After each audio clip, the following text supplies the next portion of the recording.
Hello दोस्तों, मैं आपका एक बेसिक पॉइंट पे स्वागत करता हूं। तो आज हम लोग पढ़ने वाले हैं तीसरे अध्याय यानी हिस्ट्री के तीसरे अध्याय के ये नेक्स्ट टॉपिक। हमारा नेक्स्ट टॉपिक था नगरीय जीवन। यानी हमने पिछले वीडियो में पढ़ा है कि भारतीय उपमहाद्वीप की पहली नगरीय सभ्यता हड़प्पा की सभ्यता थी, जिसे कांस्ययुगीन सभ्यता भी कहते थे। ये सभ्यता बहुत ही विकसित थी। तो अब जब ये विकसित थी तो ये एक नगर भी था। तो इनके अंदर किस तरह की व्यवस्था थी और यहाँ कैसे लोग रहते थे, इस वीडियो में हम यही देखने की कोशिश करेंगे कि नगरीय जीवन कैसा था और कौन सब रहते थे। तो चलिए देखते हैं।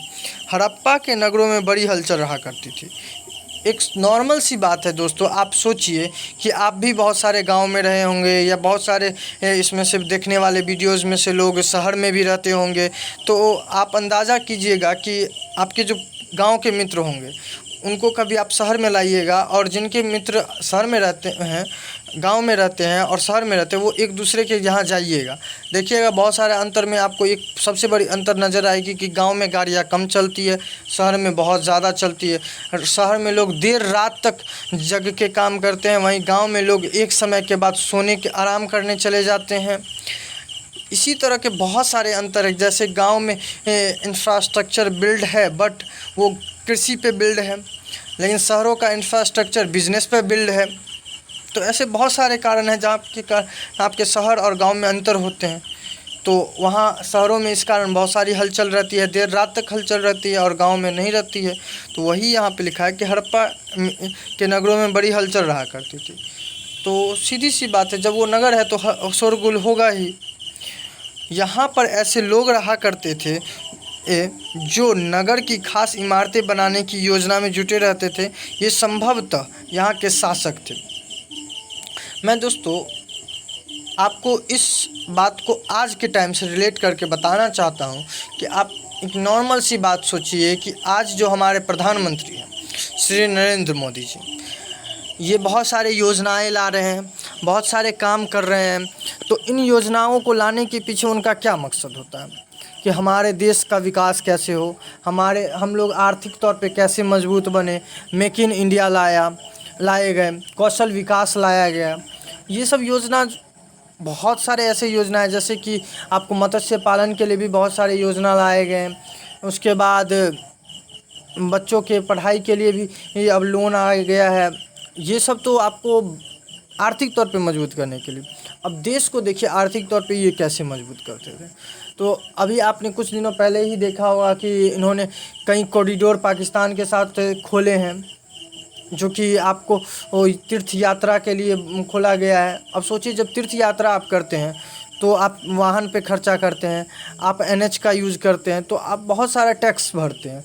आपको नहीं पता चलता है, लेकिन आप बहुत सारे टैक्स पे करते हैं, जो पूरा घुमा फिरा के आपके तक ही आता है। अभी सरदार वल्लभ भाई पटेल का मूर्ति का अनावरण बहुत दिन पहले हुआ है, जिसमें आप एक चीज़ सोचिए, सरदार वल्लभ भाई पटेल की मूर्ति इतनी बड़ी बनाई गई, इससे क्या फ़ायदे हैं? इससे बहुत सारे फ़ायदे हैं। सोचिए तो इनसे, जैसे पहले स्टैचू ऑफ लिबर्टी को लोग देखने जाते थे, वैसे अब इनको देखने आएगा। जब बाहर से लोग यहाँ आएंगे तो टूरिज़्म बढ़ेगा तो वहाँ पे लोग इकट्ठा होंगे। लोगों के इकट्ठा होने के लिए वहाँ पे सामान, जब लोग इकट्ठा जहाँ होंगे तो वहाँ पे सामान की आपूर्ति करवाया जाएगा। जब सामान की आपूर्ति, मांग बढ़ेगी तो और आपूर्ति बढ़ेगी तो वहाँ पे टैक्स मिलेगा, और जब वहाँ टूरिज़्म बढ़ेगा तो वहाँ के वाहन पे भी बहुत सारा खर्च होगा, वहाँ से पेट्रोलियम बिकेगा। किसी घुमा फिरा के आप देखें तो आपको सरकार वैसे चीज़ों का निर्माण करती है जिससे आर्थिक तौर पे देश को मजबूत किया जाए। तो इससे पता चलता है कि उस टाइम में भी कुछ जो लोग रहते होंगे वो ऐसा काम करते होंगे। यह भी संभव है कि ये शासक लोग को भेजकर दूर दूर से धातु, बहुमूल्य पत्थर और अन्य उपयोगी चीज़ें मंगवाते होंगे। जैसे कि मैंने आपको अभी जस्ट ही बताया कि हमारे जो प्रधानमंत्री हैं, रशिया के साथ बहुत सारे संबंध स्थापित किए हुए हैं, अमेरिका के साथ उनका संबंध है, इजराइल के साथ संबंध है। और किस प्रकार का संबंध है? तो एक आप सामान का लेन देन करते हैं, कुछ चीज़ें उन्हें देते हैं तो कुछ चीज़ें उनसे लेते हैं। यही संबंध हम लोगों के बीच में स्थापित हैं। तो उसी तरह पहले भी लोग अपने संबंध स्थापित करते होंगे। जैसे यहाँ पे बहुत सारे चीज़, हम लोग के यहाँ मिसाइल नहीं बनता है। मिसाइल अभी हम लोग ने बहुत सा राफेल लिया, ये भी हम लोग दूसरे देशों से लिए हैं।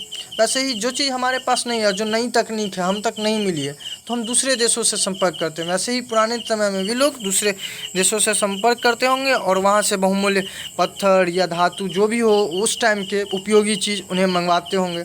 शायद शासक लोग खूबसूरत मनकों तथा सोने चांदी इससे बने आभूषण जैसी कीमती चीज़ों को अपने पास रखते होंगे। आपने बहुत सारी मूवीज़ में देखा होगा कि जो शासक होते हैं या बड़े बड़े, आज भी देखते होंगे कि बड़े बड़े जो राजा हैं, ब्रिटेन की महारानी को ही देख लीजिए, उनके पास जो उनका म्यूज़ियम है उनमें देखिएगा कोहिनूर हीरा है, कुछ यूनिक चीज़ वो लोग रखते हैं। तो वैसे ही उस टाइम में क्या होगा यूनिक, आज देखिएगा तो आप बुगाती रखता है, कार सबके दुनिया में बहुत ज़्यादा यूनिकनेस लाया गया है। तो वैसे वैसे चीज़ों को बड़े लोग रखते थे। तो शासक है तो शासक उन चीज़ों को रखते होंगे जो कीमती होगा और एक समझ जाइए कि यूनिकनेस हो उसमें। तो उस टाइम में यूनिकनेस आभूषण में थी, पत्थर में थे, सोने चांदी में थे। तो इस तरह से आभूषण रखते होंगे। इन नगरों में लिपिक भी होते थे जो मुहरों पर तो लिखते ही थे और शायद इन चीज़ों पर भी लिखते होंगे जो बच नहीं पाई। कहने का मतलब देखिए, कोई भी शहर है जब नगरीय हो गई थी और यहाँ भाषा का विकास हो चुका था तो लिखना तो ऑब्वियसली होगा। अब आप शहरों का पहचान कैसे करिएगा कि ये मुंबई का है, ये दिल्ली का है, या शहर उस टाइम में एक तरह से देश था। आज हम कहते हैं ना कि अमेरिका का USD मतलब डॉलर है, इंडिया का रुपया है, बांग्लादेश का ढाका है, टका है, इस तरह से बहुत सारे रुपया है। तो आप कैसे पहचान लेते हैं कि बांग्लादेश का है, ये अमेरिका का है, चीन का है, ये इंडिया का है? क्योंकि उस पर लिपिक यानी कहने का मतलब उस पर लिखावट अलग अलग है, उसकी पहचान अलग अलग है। तो उसी तरह से लिपिक का काम होता था कि वो लिखते थे। अब देखते हैं और क्या है इसमें। इसके अलावा इन नगरों में शिल्पकार स्त्री पुरुष भी रहते थे जो अपने घरों या किसी उद्योग स्थल पर तरह तरह की चीज़ें बनाते होंगे। दोस्तों, आपको पता होगा कि हड़प्पा से बहुत सारे कांस्य की मूर्ति मिली, स्त्रियों के बहुत सारे मनके मिले हैं। तो ये हो सकता है कि एक लोग थोड़े बनाते होंगे, बहुत सारे लोग मिल के बनाते होंगे और कुछ चीज़ यूनिकनेस होता है। आज ही आपको कुछ चीज़ नहीं आती है तो आप जिसको आता है उससे आप खरीद लेते हैं। आज पैसा देते हैं, उस टाइम अन्न देता होगा या कुछ ऐसा सामान उस टाइम के मुताबिक देता होगा। तो इस तरह से लोग खरीद बिक्री भी करते होंगे। तो आप सोच सकते हैं जो आज के मन के बनाने वालों को आप क्या कहिएगा, शिल्पकार कहिएगा। तो इसी तरह से शिल्पकार स्त्री भी हो सकता है और पुरुष भी हो सकता है, इसका तो कोई साक्ष्य मिला नहीं है। उसके बाद लोग लंबी यात्रा करते थे और वहाँ से उपयोगी वस्तुएं लाते थे, साथ ही लाते थे सुदूर देशों की किस्से कहानियाँ। मिट्टी से बने कई खिलौने भी मिले हैं जिनसे बच्चे खेलते थे। दोस्तों, आपको बता दें, आप कहीं जाते हैं तो वहाँ की जो सबसे अच्छी चीज़ होती है कोशिश करते हैं उन चीज़ों को अपने पास लाने के लिए। आज हम लोग मथुरा जाते हैं, वहाँ से कृष्ण मूर्ति लाते हैं। क्या कृष्ण की मूर्ति हमारे यहाँ नहीं मिलती है, लेकिन वो वहाँ पर फेमस है। तो वहाँ से लाने में एक अलग सी जिज्ञासा होती है। तो इसी तरह से जब हम कहीं पे ट्रैवल करते हैं तो वहाँ की चीज़ों को याद के तौर पे लाते हैं। तो उसी तरह से उस टाइम के लोग भी खिलौने को लाते होंगे जो बच्चे खेलते होंगे। जैसे कि देखिए यहाँ पे आपको दिखाया गया है कि देखिए ये खिलौना है, ये खिलौना है, ये भी खिलौना है। तो इस तरह के खिलौने लाते होंगे। और देखिए एक चीज़ आपको दिखा दें कि उस टाइम में लिपिक का क्या सच है। तो देखिए ये जो है लिखावट क्या है, एक कोई ना कोई भाषा है। ये अलग बात है कि हमने इसे नहीं पाए हैं, लेकिन ये कोई ना कोई तो भाषा है। और देखिए कितना सुंदर नक्काशी किया गया। ये उस टाइम के लोगों के मतलब शिल्पकारों के क्या कह सकते हैं, हुनर को दर्शाता है। तो आप कह सकते हैं कुल मिलाकर वहाँ का नगरीय जीवन बहुत ही उन्नत था और वहाँ के लोग भी बहुत उन्नत थे। दोस्तों, तो आज का वीडियो हम यहीं समाप्त करते हैं।